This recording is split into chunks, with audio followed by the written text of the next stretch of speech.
Welcome to the Create Your Happy podcast, where conscious female creators come together with a shared vision to inspire and empower women as they learn how to fully embrace their humanness, find their unique voice, and collaborate on how together we can change the world. I'm your host, Christy Holt, happiness coach and conscious funpreneur on a mission to change the world one beautiful soul at a time.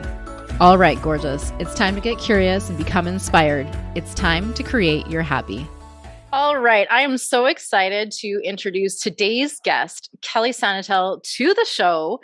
Kellie is a self-intimacy doula who has a lot of experience holding space around grief, but her main focus is always to remind you of all of the ways that you already shine and to bring out the most authentic version of you. So first, Kellie, I'd love to hear a little bit about you and who you are, what you do, and how you create your happy. Perhaps you can also share just a little bit about the impact that you seek to create through inspiring and empowering women. I can't wait to get going on this conversation. Hello. So I am Kellie Sanetel, also known as Kellie Craig. So if you see me floating around by that, that is my maiden name. My husband's last name is Sanetel. I'm Craig. So I would say that I started out in nursing. I've always had a dream of becoming a nurse. I never thought it was possible for me. I was in special ed in high school and had to do alternative programs to end up graduating from high school early. So I had a lot of struggle around that stuff and finally decided I was just going to do it and go to nursing school and like do the thing. And that was truly like a catalyst for me believing and seeing my own potential. I was like, holy shit, all these people told me I couldn't do it and I did it, right? Like yes, I did. I love it. So that was truly a catalyst, like the start of me really kind of following my own journey. But it wasn't straightforward from there and it wasn't easy. And so I went into nursing and I did nursing. I've been a nurse since 2015. I've been in the medical field since 2009.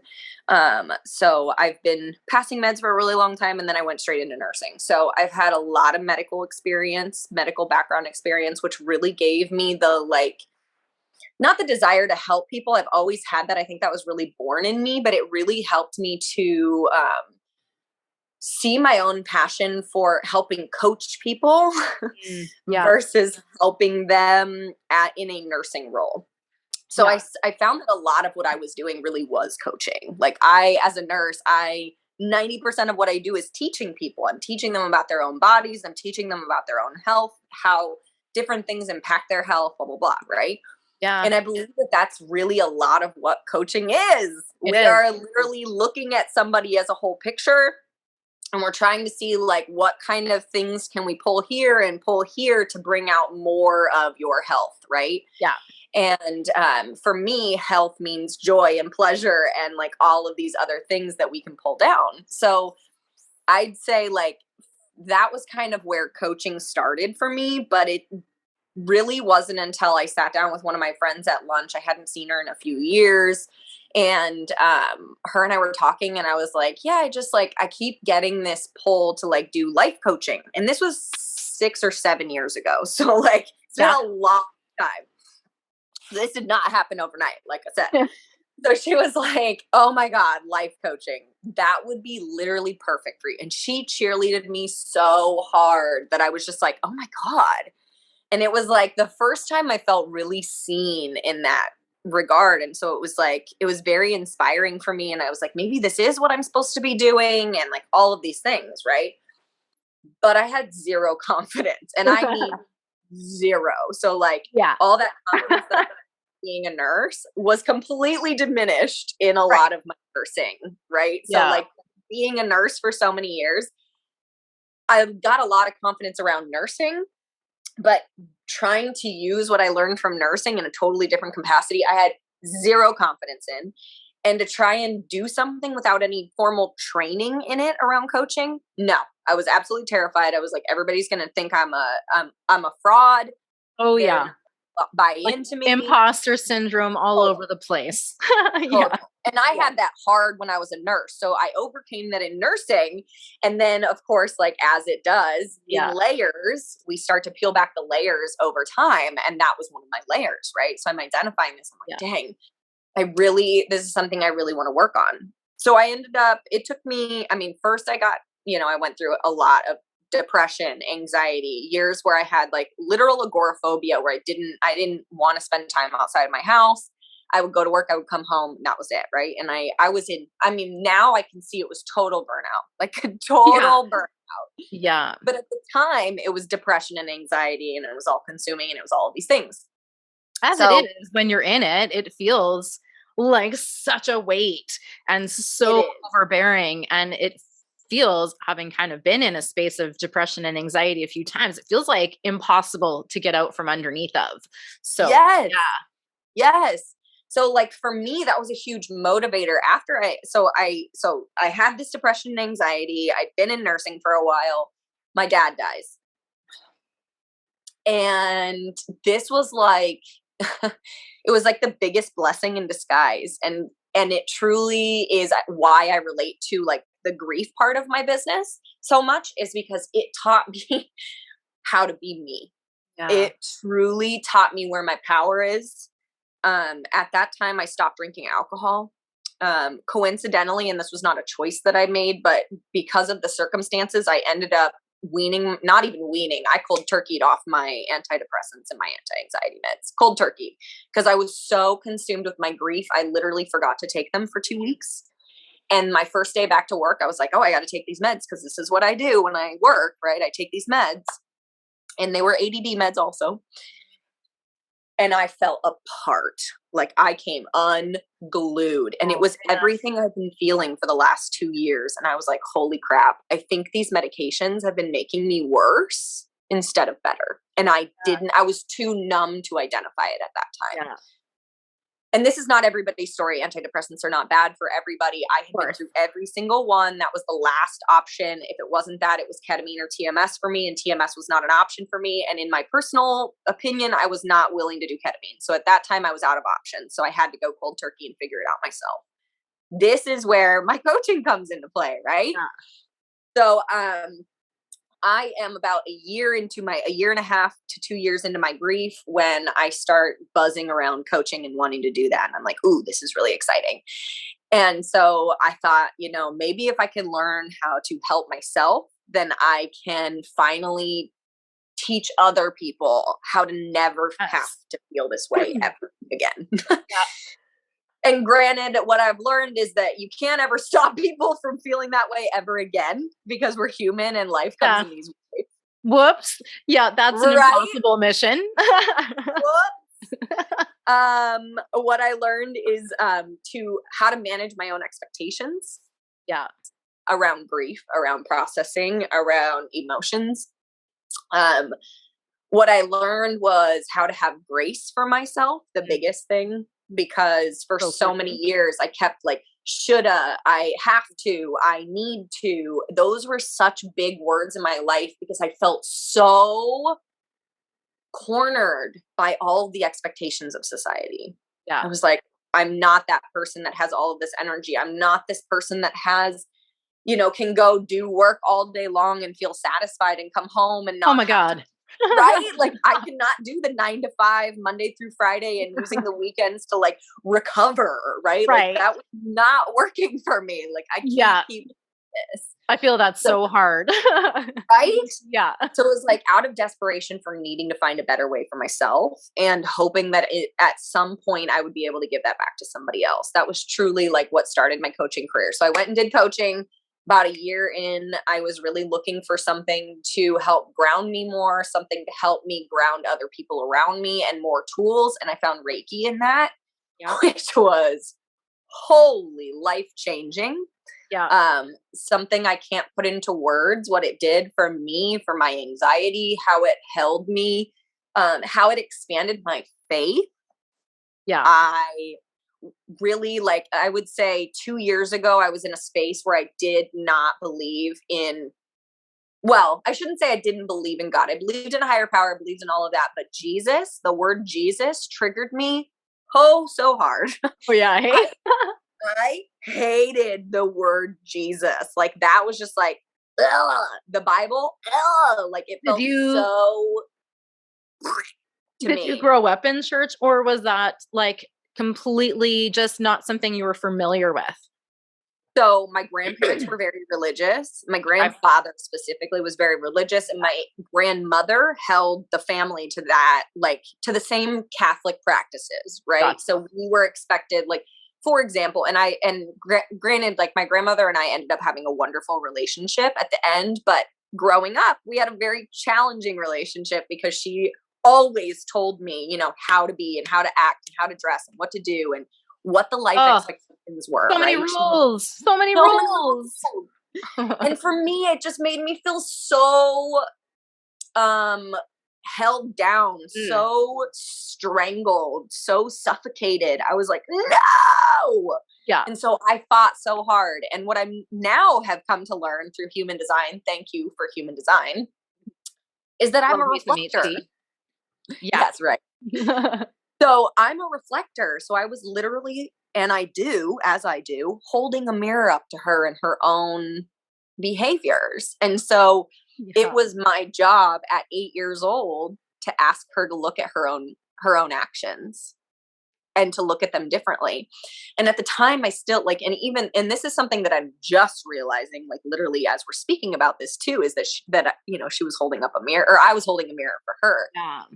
But there were so many experiences in my life that were like that, where I was holding a mirror up for other people and they were making me feel like I was wrong for asking them to see their own behavior. And it took me a really long time to distinguish what was expected of me.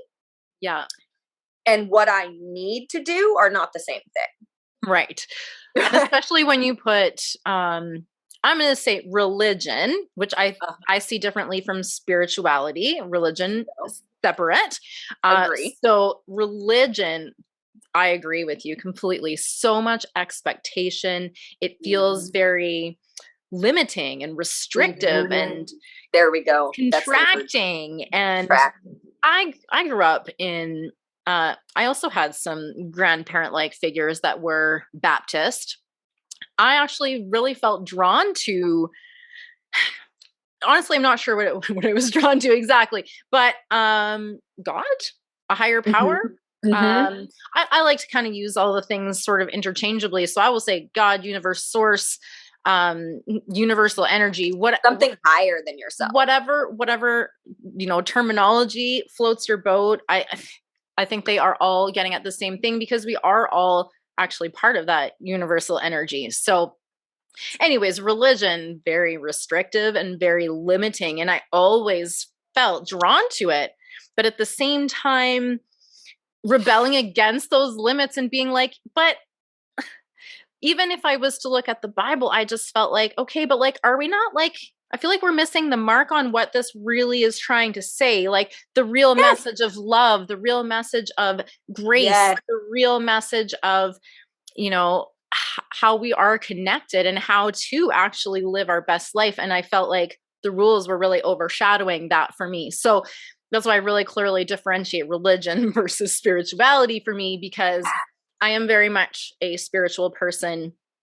I am very not so much of a religious person anymore. Just that's a whole story for another day, and we don't have time for that. But like, honestly, religion is triggering for me. Even still to this day, I have a lot of anger and resentment around what religion has become and how it has taught women to live in a box and this mold, and how patriarchally driven it really is. I don't know if patriarchally is actually a via the patriarchy, it is living, and it's so controlling, and it has such an expectation of especially women, and it forgives men so much, but yet not the women, right? It's so condemning of women and forgiving of men. And I don't appreciate that. And that's something I could never get behind. But I so related to you when you said, like, I was drawn to religion, because that's the path I went down. Like, my grandparents were religious. My parents were completely against me going to church. They didn't want me to do it. I met a friend who was going to youth group, and I was like, I want to go. I want to do youth group. And my brother was like, oh God, please don't become one of those Bible thumping. I think he called them the R word, you know, which back then was more socially acceptable, still not appropriate, not condoning it. But anyways, he was like so upset and so triggered by me going to church. And I was just like, what is wrong with you? Like, what is wrong with you? And now I see it, like I really see it. And then even more, now I see why I was so triggered by Jesus and the word Jesus, is because it's something that I'm very passionate about and something that I need. And what I actually found is that Jesus was, when I've done my own research around it, Jesus was the one that was sitting with the disciples. He was the one that was out there with the homeless and the people that have been condemned from society. He was out there with anybody, and he was preaching love thy neighbor. Those are the messages of religion that I'm okay with passing along. Those are the basics that I think that they were the foundation they were trying to, you know, function off of, but they lost their way through time and through people having a very controlling view of what religion should be, or trying to control other people through religion, right? I think we kind of got off track, and we found some peoples and priests and pastors, as we will in any society. There's always going to be bad people in every avenue of any business. We had a few people that were really powerful leaders, unfortunately, and they led us down some really wrong paths. Yeah. And it's unfortunate that that's the way that we went, but we can always take that and we can learn from it. And it's not to say that it wasn't meant to happen. I think everything is meant to happen. Always a lesson, right? There is always a lesson. And I hate to say it like that, like, you had to go through this to teach you a lesson. I don't believe that God puts us through suffering because of that.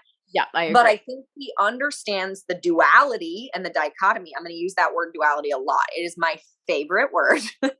But he really showed that duality, that like, you don't have to be just, and that's part of the thing I have. Okay, now I'm going on so many tangents in my head. I'm got to rein myself in, but ADD tangent. I think that's where we get lost, is that so many of us believe that we have to be this idea of perfect. And that's never been the plan, right? He doesn't want you to be perfect. He wants you to show up and make big messes, and then level up accountability of your shit and make it right. And then level up, right? That is how we level up every single time, by taking the lessons. Now, I totally agree. Like, I cannot believe in a God that would send us tragedy to test us.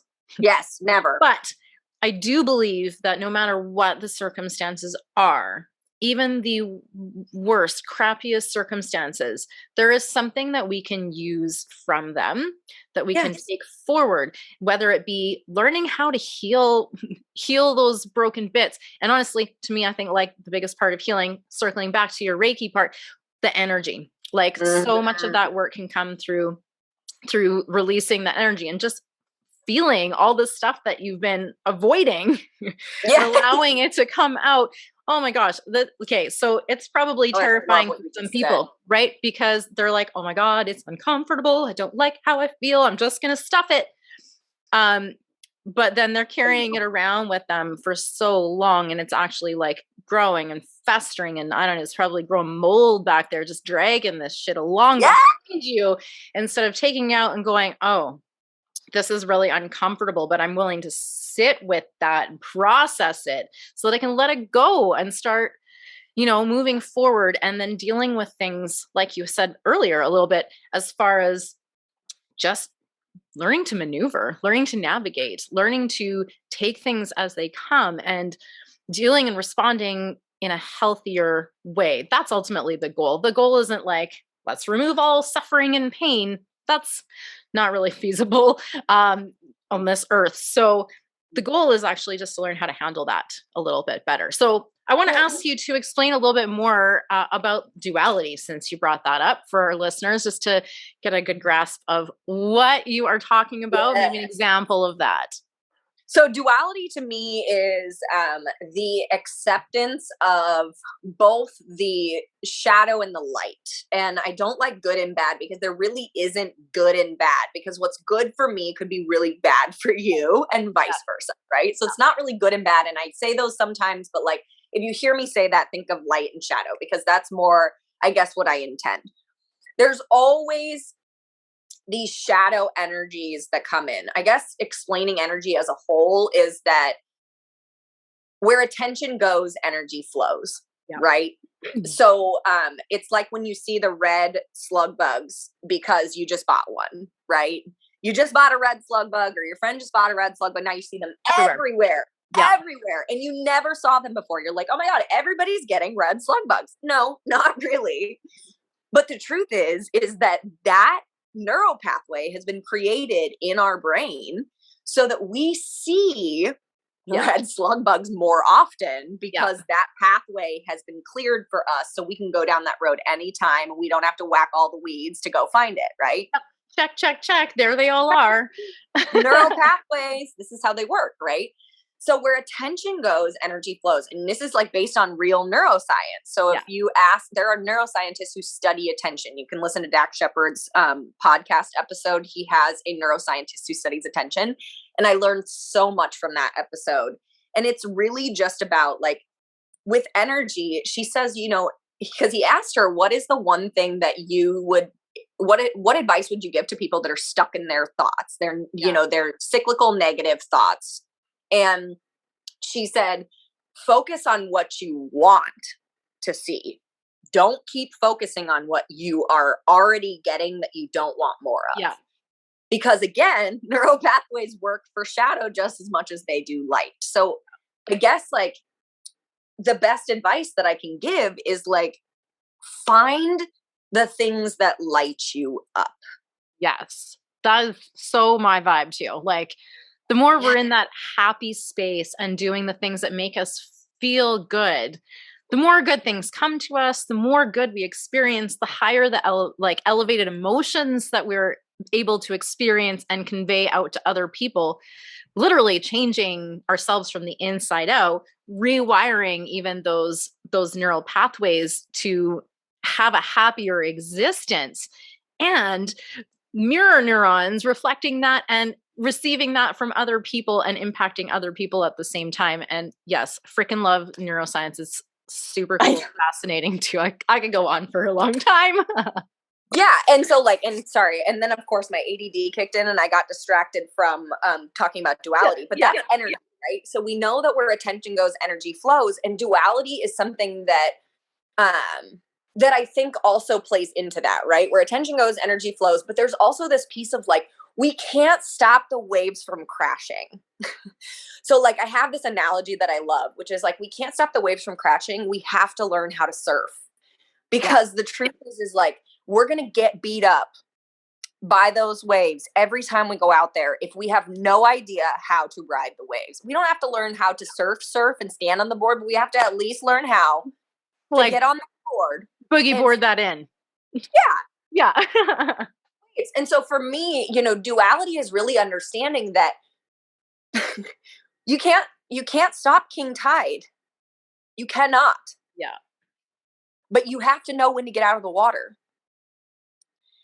And these are things that take time and practice. And it takes a lot of grace too, right? Yeah. Because you have to give yourself that understanding that you're not going to get it right every time. And 50% of the time, you're going to feel like you're failing.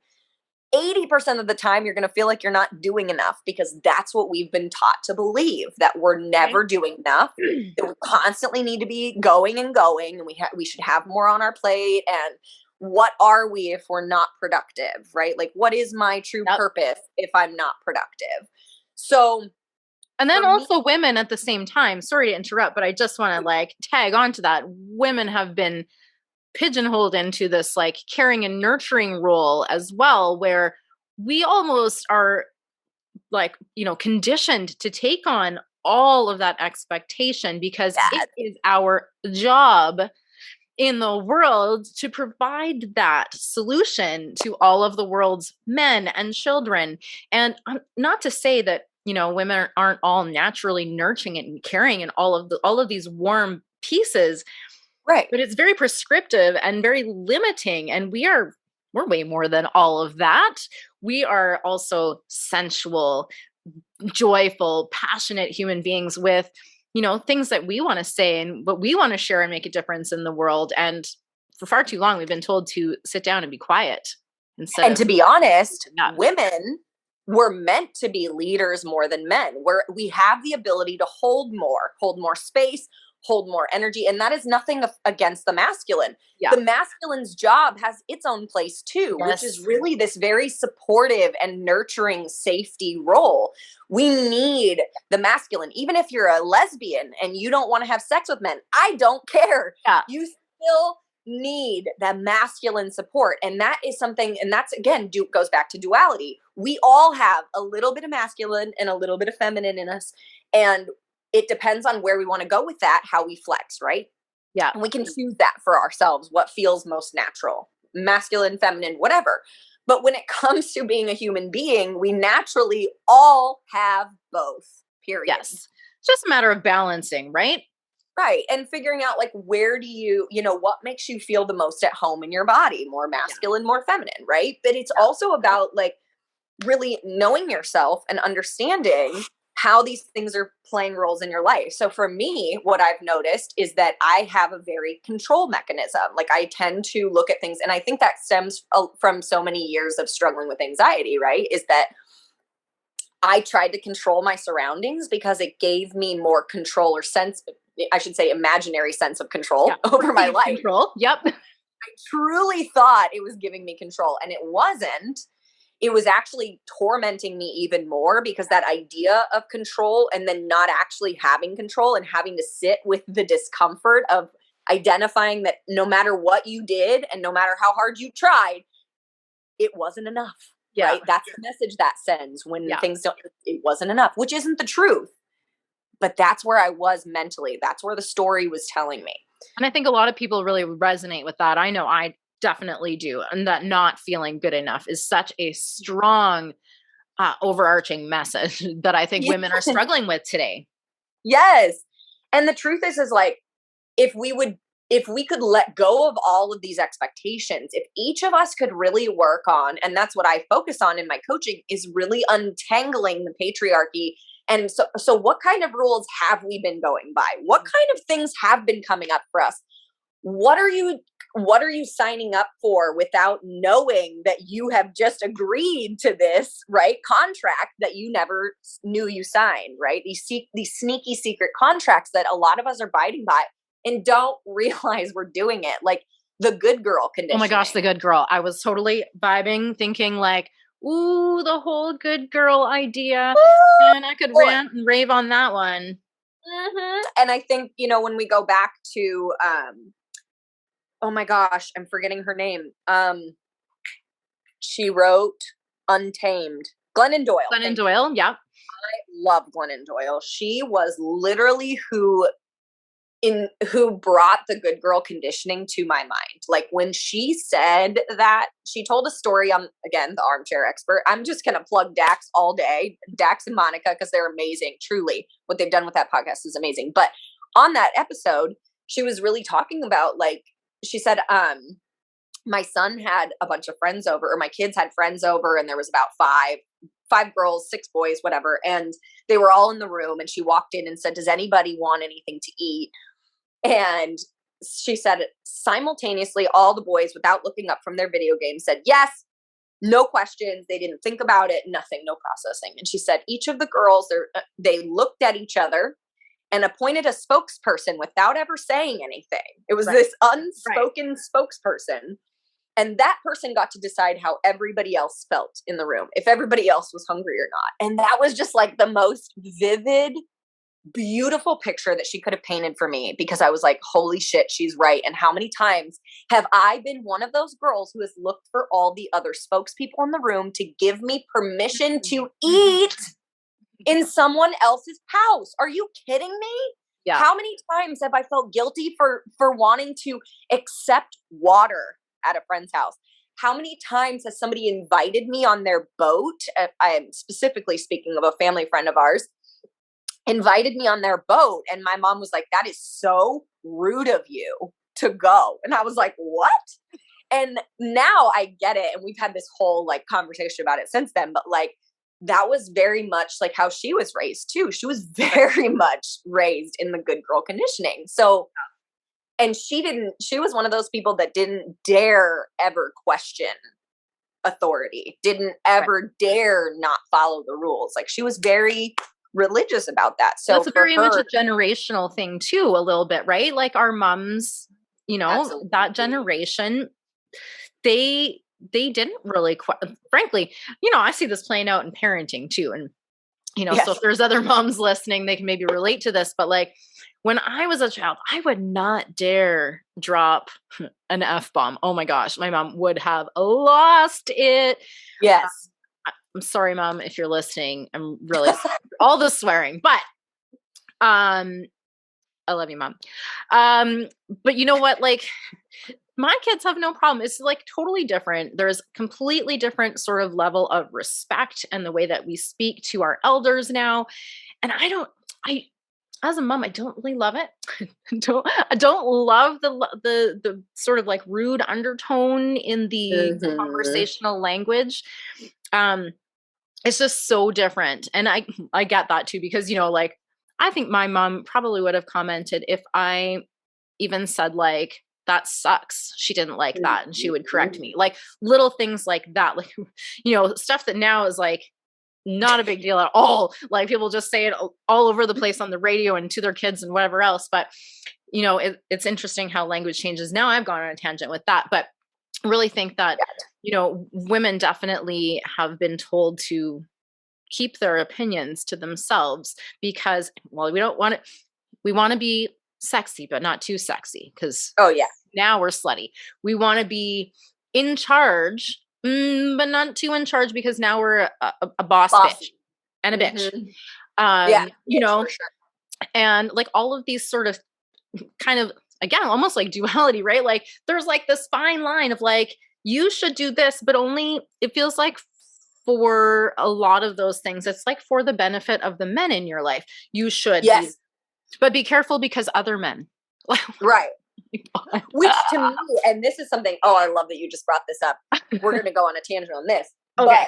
But to me brings up relationships and monogamy, right? In this day and age, like monogamy is really such an open concept, and it's not as before it was like very unheard of to have people dating more than one person or being non-monogamous. Swingers, oh my land, never acceptable. Would never have heard of that a couple decades ago, really, like, you know, well, maybe more than a few decades ago, but. And they certainly wouldn't be posting their upside down pineapples on social media, right? Like that just wasn't a thing. Yeah. People were so afraid of judgment. So I think that's something else that I think we are getting into this like sexually liberated phase, which I love because that's exactly where I think we were all meant to be, because I know orgasms are powerful, like so powerful. And on top of that, what I'm learning is also how much you can learn from opening up a relationship. And it's not for everyone. It is not for everyone. But I think that what we can see is that for a long time, monogamy was based on how the man felt in a relationship, right? And we were monogamous because men couldn't handle women being with other men, which is a very controlling way to be loved and to give love. To basically, it is a very what you're saying is that I only accept you if you're my ideal of conservative, put together, non-slutty. If the world thinks that you're a slut, then I can't possibly love you like that. right? Yeah. And that's the message I get from monogamy. And now I'm not saying that I'm like jumping into a non-monogamous relationship by any means, but I definitely can see how expansive it can be to get over your jealousy issues, right? When you're confronted with them. Yeah. Right. So, being in non-monogamy, you really have to look at your own behavior. It forces you to ask questions about why you're feeling the way that you're feeling, which to me is like exactly what my whole life is about and what coaching is about, is like just really trying to figure out where is your place in this world, and where do you enjoy this and hate that, and how can we change things to make it work more for you? And I know monogamy monogamy or non-monogamy is such a big drastic like conversation switch around that, but at the same time, what it's painting for us is a picture that patriarchy actually has destroyed relationships and monogamy as a whole, because it's really created this very strangulated idea of what marriage is, what a relationship is, what monogamy looks like, and it's only pinned around giving rules for the women. Right. And also on that note, like, just sexuality in general is all there's a lot of patriarchy running through all of that too. I mean, like, we were very briefly chatting before we started recording about how women very often don't even know the proper anatomical terms for their own body parts, because frankly, we weren't taught. So there's a lot more information coming out nowadays, and I freaking love it. There's a few like Netflix shows that I'm like, yes, because they are finally teaching women that, well, their bodies are their bodies, and that's very natural and normal, and also that we are worthy of having and experiencing pleasure too. It's not just, it's not just a reproductive function. There is so much beyond that, with the sensuality, the sexuality, the pleasure, and all of these things that we were taught, so many of us, especially bringing again back to religion, that this is very dirty and you would be a good girl, and you don't investigate it and you don't learn more about it, and you certainly do not find your own pleasure. Oh, heck no. And don't ask questions. No question. And don't have a vibrator, and masturbation is wrong. You should never masturbate. And like the porn thing, which is a very complex issue, and I don't think I necessarily want to get too far into that today. Yeah, we don't have time to go there, but again, to say very quickly, again, going back to the patriarchal thing, porn was made for men. It really was. There's nothing in porn for women. That's why most women actually are drawn to lesbian porn, is because it's the only thing that is somewhat about female pleasure, like somewhat. And even then, it's still very much based around masculine's idea of what is sexy, right? Which doesn't always align with what's sexy for us. The other thing I want to bring up, because I'm an intimacy coach, is women not getting orgasms in their relationships, and how taboo it is to tell your partner that you're not sexually satisfied in a relationship. So when I talk about intimacy, I don't give a fuck how many times you have sex with your husband every week, or your wife, or your partner, your non-binary partner. I do not care how often you have sex. That does not mean you have an intimate relationship with your partner, and they are very different. Yeah. And I'm not bashing on anybody's relationship by any means, but when I talk about intimacy, what I'm talking about is the comfort level at which you are able to tell your partner, that doesn't feel good. Can we try something else? Or I saw this, or I felt this when I was masturbating the other day, and I would really love it if you tried it on me. Could we try vibrators? Could we try X, Y, Z? That is true intimacy. And to be able to sit down and have a conversation with your partner after being physically connected like that, how connected were you? Was it about you? Was it about them? Were you both involved, right? And like, how connected are we in those intimate moments?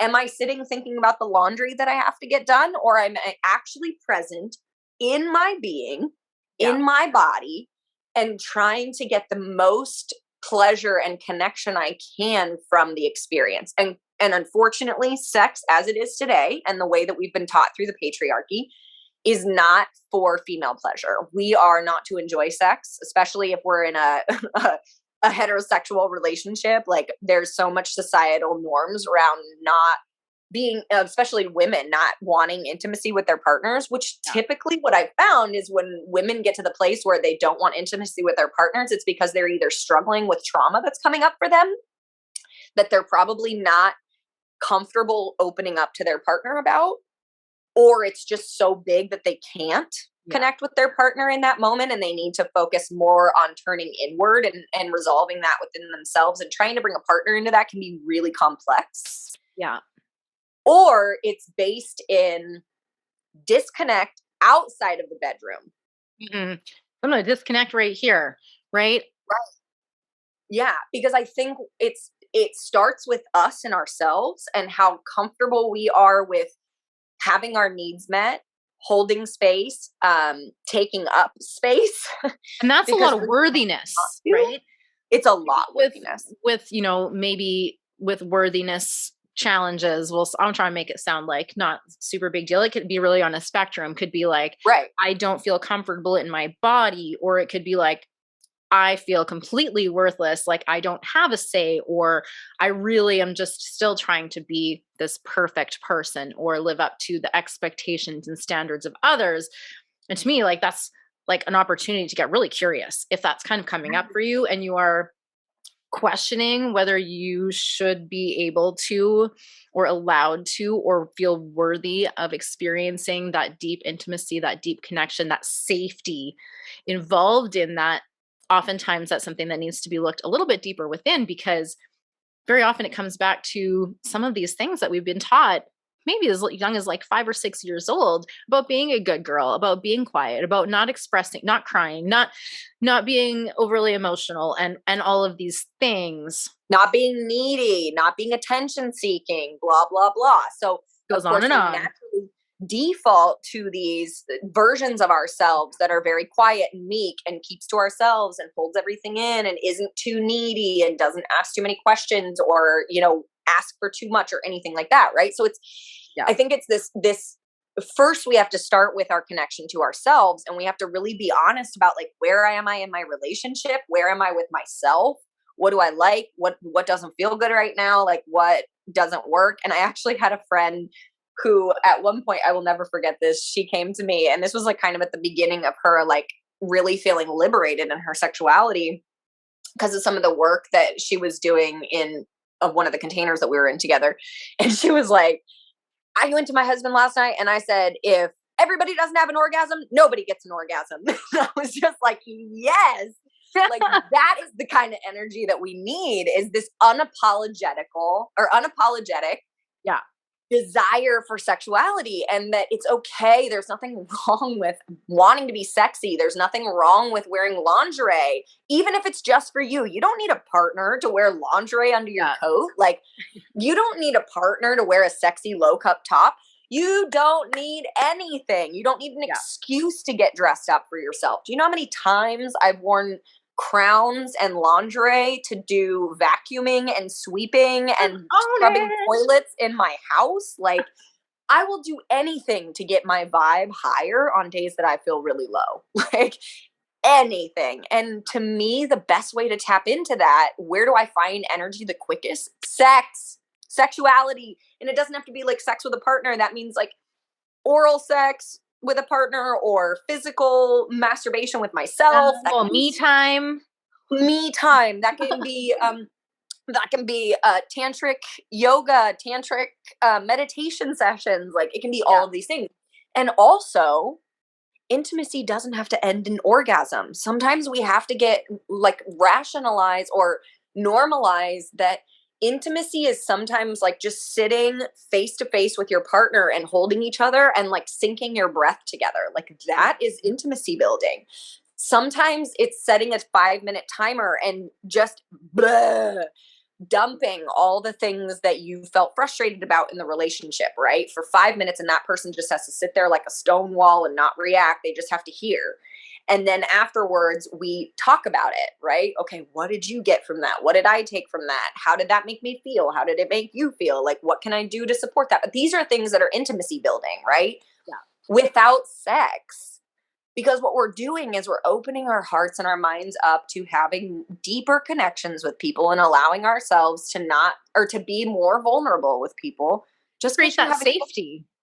Right. And just because you're having sex with somebody doesn't mean you feel safe, and it doesn't mean that you're willing to be vulnerable with them. They're very different things, which I think is really important to note. So many of us think that just because we're consenting, that we're enjoying what's happening, right? Or that what's happening is good for us. It's not always the case. There are times I will tell you straight up, my husband, there's a specific position I cannot tolerate. It hits my cervix in a way that I feel like it's coming out of my throat, and it's just not going to happen for me. But I let him do that position multiple times before I ever told him, because at that time I was not connected to myself. I didn't feel comfortable. I thought, oh, he's going to think that I'm telling him he's bad at sex if I tell him that whatever that is doesn't feel good. Yeah. Right. And it's not about that at all. Like it really isn't about him. It's about me, and that my body just doesn't take that very well. And I think women are too scared to speak up oftentimes, right? Because there is such a stigma around it that, like I say, especially with any kind of religious background, you tend to think that talking about it is almost inappropriate, and that it's embarrassing or really uncomfortable to talk about. But the only way to really get, that full experience is actually go there and be vulnerable and speak about it and say, hey, this is amazing. Okay, this, not my favorite. Faster, slower, up, down, whatever. Harder, softer. Like what is working, right? Or like sometimes even just being like, I'm in the mood for us to go this direction this time, right? Like it doesn't have to be all the bells and whistles. Even just a little guidance here and there, I think goes a really, really long way. So I would love to have you share a little bit right now for the listeners about what you have going on, or any ways that you have to work with you, because I'm sure that many women are having some questions about, okay, so I'm not having the orgasms that maybe I deserve and ought to be having. How can I make that happen? So tell us a little bit more about what you're working on, what you've got offered right now. So currently what I'm doing, I always offer Reiki sessions. Reiki sessions are really good for clearing stagnant energy, really good for helping us to set intentions in the body, if that makes sense. So I guess that's like my favorite thing with Reiki is really, we create neural pathways for what we want through Reiki, if that makes sense, right? Because our body and our mind is getting wrapped around the things that we want. And it's very much like kind of, for me, it's healing, but it's also very motivating, because it helps me get very clear on my direction, blah, blah, blah. So Reiki is always a great option. I also offer one-on-one coaching. Right now I'm only offering a 6-month container, because I really feel that the kind of people that I'm calling in are people who need that deep inner healing. And that takes longer than 3 months. So I feel like it's a disservice. And to me, it's just kind of a marketing technique if I were to offer 3 months, knowing that most of my clients would benefit from 6 months. So that's where I'm at right now. I really am offering one-on-one. I do offer one-off sessions of coaching to get people into the energy of feeling what it feels like to work with me. Those are free if you just want to do one, like a discovery call, which is really about just me kind of providing you with some kind of tools and helping you get clear on where you're going in your life, right? Those are free. So I always offer those to anybody who's looking to work with me, but mainly I'm focusing on my one-on-ones right now, selling my paintings and offering Reiki sessions. I will be starting up, if you live in the Portland, Oregon area soon, I will be doing more in-person stuff. So watch out for that. Yeah. And the best place to find me is Instagram and Facebook. That's really where I'm at right now, because my website is currently under construction. So. Okay. Awesome. We'll make sure to get those links for your socials onto the show notes so people can find you there. I just wanted to wrap up with one last question, and that is, if you can share one tip of how our audience can create more happy in their life today, what tip do you have for our listeners today? Okay. One tip. That's really hard, because I think I have two. Right? Okay, one of them is you can give us two. Okay, one of them would be the where attention goes, energy flows. So really focus more on what you do want than allowing your mind to trail. So anytime you catch yourself in a thought where you're like, oh crap, here we go on this hamster wheel again, right? We're just like the same thing over and over and you're so sick of it. I go, stop. Yep. Cancel, clear, delete, return to sender. That is not what I want. And then I start brainstorming like, okay, if this is what I don't want, how do I get what I do want? And I start really picturing like, what do I need to get to this place? Or not necessarily even what I need, because a lot of times what I think I need and what I actually need are very different. But yes, where can I get started heading in that direction, right? What's one thing I can do, a micro step I can do to move the needle? And I would say the other thing is really working on forming an intimate relationship with yourself. Love that. Because you're going to need to constantly ask yourself, what do I need right now? And most of us, when we get started on these journeys, or most of the people that I work with, have no fucking idea. No fucking clue at all. And that's perfectly fine. And that is 100% due to our conditioning. It is 100% designed that way by society so that we don't have too much of a voice and we don't stay in our power. Too many questions. Exactly. Because women are fucking brilliant. So remembering your brilliance and remembering that there's always something that we can do to get us back on track. You're never truly failing. Like I hate the failure thing. So you're never truly failing. Just truly, like if you can do one thing for yourself every single day, it doesn't matter if it's take a bath, doesn't matter if it's brush your teeth. That's something you've been struggling to do. Get on it, sister. No judgment, no shame. Let's just get back on track, right? Yeah. If it needs to be that you rub lotion on your feet every night to help calm you down, lavender right before bed, do that. If it's that you need to take 5 minutes and journal out everything that pissed you off from the day and then rewrite, like, what's tomorrow? How's tomorrow going to be better? What are we going to do to not respond to those things? Those are all like, I guess that's more than one. It's more than two things, but that's what I would say is just like, there's so much out there, but the best thing you can do is form an intimate relationship with yourself so that you can ask yourself those questions and find the answers. They're always there. They're absolutely always there. I love that. The answer is always within. And I am a firm believer that most of us go through our life looking everywhere else, seeking to find what is right already within us. And if we can just quiet down all of this, and some of this, right? Then we can actually hear what is inside that has been there all along. That love, that peace, that joy, that happiness, the passion and fulfillment, all of it is right there within us. So thanks so much for coming on the show. I absolutely loved this conversation.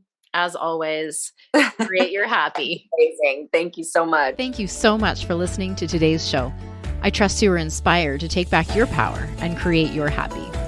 If you enjoyed this episode, please subscribe, leave a review, and share the show with women in your life who could use a little extra inspiration today. If you'd like to connect with myself and or today's guest, you can find those details in the show notes. We would love to hear from you. If you've got an inspiring story to share, you can also apply to be a guest on the show at createyourhappy.ca. As always, get out there, have fun, be you, and create your happy.